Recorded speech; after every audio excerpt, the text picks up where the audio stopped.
সূরা মুজাম্মিলের 6 নম্বর ফজিলত হচ্ছে, স্বপ্নে কেহ এই সূরা পড়িতে দেখিলে তাহার কাজ সহজ সাধ্য হইবে। সুবহানাল্লাহ। আল্লাহ তাআলা সূরা মুজাম্মিলের অনেক ফজিলত রেখেছেন। তারপরে জীবনে উন্নতি ও সুখ লাভ করিবে।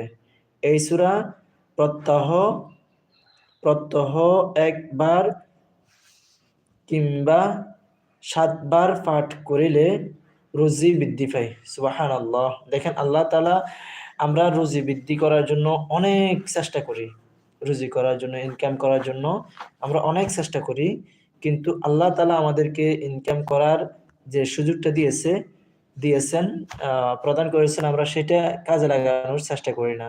আল্লাহ তাআলা বিভিন্ন সূরা পাঠের মাধ্যমে আমাদেরকে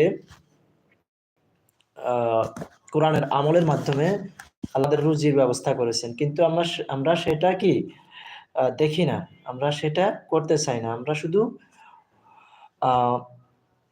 আল্লাহ তাআলার নাফরমানি করে রুজি বৃদ্ধি করতে চাই। সবাই ইসলামকে যারা ভালোবাসেন তারা আমাদের লাইভটি শেয়ার করবেন, যাতে আপনার মাধ্যমে আরো কেউ এই কোরআনের আমল শুনতে পারেন। আমরা এখন সূরা কাহাফের ফজিলত বর্ণনা করব। সূরা কাহাফ এটা এমন একটি সূরা, বিভিন্ন উলামায়ে মাশায়েখ বলেন যে প্রত্যেক মুসলমানের উচিত প্রতি শুক্রবারে সূরা কাহাফ তেলাওয়াত করা। কারণ আল্লাহ তাআলা বলেন যে তোমরা প্রতিদিন কোরআনের হক আদায় করো, কোরআন তেলাওয়াত করো। দেখেন ভাই, আমরা এমন ব্যস্ত হয়ে গেছি যে আমাদের প্রতিদিন কোরআন তেলাওয়াত করা সম্ভব হচ্ছে না। তো উলামায়ে কেরাম এই জন্য বলেন যে ব্যক্তি শুক্রবারে অন্তত একবার সূরা কাহাফ তেলাওয়াত করবেন, তার পুরো সপ্তাহ কোরআন তেলাওয়াতের হক আল্লাহ তাআলা পৌঁছে দিবেন।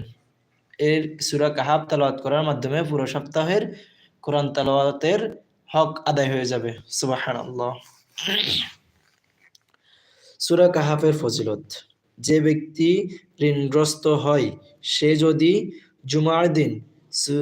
জুমার নামাজের পর এই সূরা 7 বার পাঠ করে এবং আল্লাহ তাআলার নিকট প্রার্থনা করে, তবে তাহার ঋণ মুক্ত হইবে। সুবহানাল্লাহ। তো ভাই, আমিও অনেক ঋণগ্রস্ত, আমিও আমল করার চেষ্টা করি, আপনারাও করবেন ইনশাআল্লাহ। আল্লাহ তাআলা আমার এবং আপনাদের ঋণ মওকুফ করার একটা মাধ্যম করিয়ে দিবেন। ইহা ছাড়া যে ব্যক্তি এই সূরা জুমার রাত্রে পাঠ করিবে, আল্লাহ তাআলা তাকে এই পরিমাণ নূর অর্থাৎ আলো দান করিবেন, যাহা আল্লাহর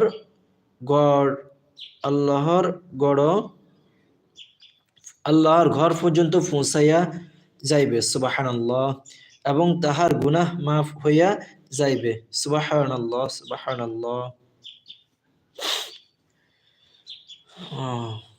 যারা আমাদের লাইভটি দেখতেছেন, প্লিজ দয়া করে একটু কমেন্টস করবেন যে আমাদেরকে ক্লিয়ার দেখা যাচ্ছে কিনা এবং শোনা যাচ্ছে কিনা।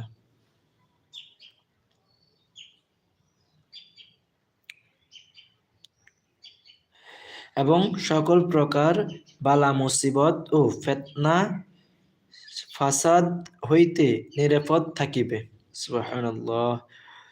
রুজির সচ্ছলতার জন্য এই সূরার শেষ 10 আয়াত প্রত্যহ সকালে অর্থাৎ প্রতিদিন সকালে পাঠ করিবার জন্য বিশেষ গুরুত্ব রহিয়াছে।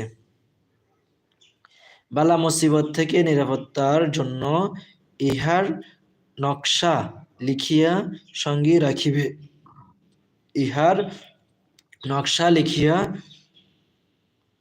গর্ভবতীর গলায় বাঁধিয়া দিলে সন্তান নিরাপদ থাকিবে। সুবহানাল্লাহ।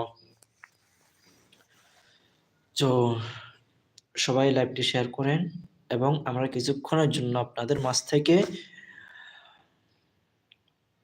বিরত থাকবো। 10 থেকে 15 মিনিট পর আবার আমরা লাইভ